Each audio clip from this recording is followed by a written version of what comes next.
Senior U.S. national security officials said on Wednesday that military operations against cartels would continue, even as questions about a deadly strike the previous day against a vessel from Venezuela remained unanswered.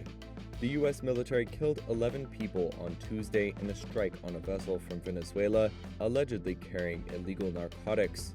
U.S. President Donald Trump shared a video that appeared to show footage from overhead drones of a speedboat at sea exploding and then on fire.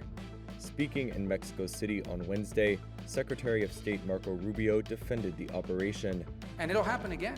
Maybe it's happening right now, I don't know. But the point is, the President of the United States is going to wage war on narco-terrorist organizations. This one was operating in international waters, headed towards the United States to flood our country with poison. Meanwhile, U.S. Defense Secretary Pete Hegseth said on Fox and Friends that, quote, anyone else trafficking in those waters who we know is a designated narco-terrorist will face the same fate. Trump said on Tuesday, without providing evidence, that the U.S. military had identified the crew of the vessel as members of Venezuelan gang Tren de Aragua, which Washington designated a terrorist group earlier this year. On Wednesday, he told reporters in the Oval Office that drugs were found on the boat. On the boat, you had massive amounts of drugs. We have tapes of them speaking. There was massive amounts of drugs coming into our country to kill a lot of people.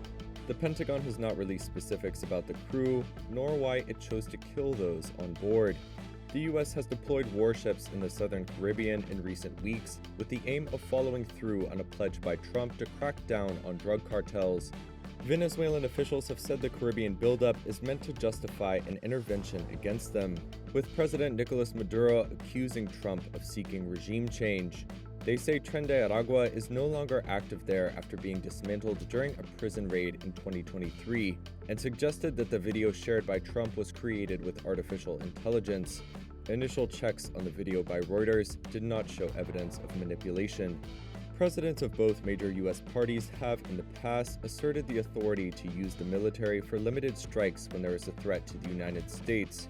However, the decision to blow up a suspected drug vessel passing through the Caribbean, instead of seizing the vessel and apprehending its crew, is highly unusual. The message that they're sending here is that there's been a paradigm shift in how the United States will do security in the Western Hemisphere. Ryan Berg is director of the Americas Program and head of the Future of Venezuela initiative at the Center for Strategic and International Studies. What I think is happening now is the United States is taking a more unilateral approach. And I think the message from the administration there is these are foreign terrorist organizations. The rules of engagement have changed.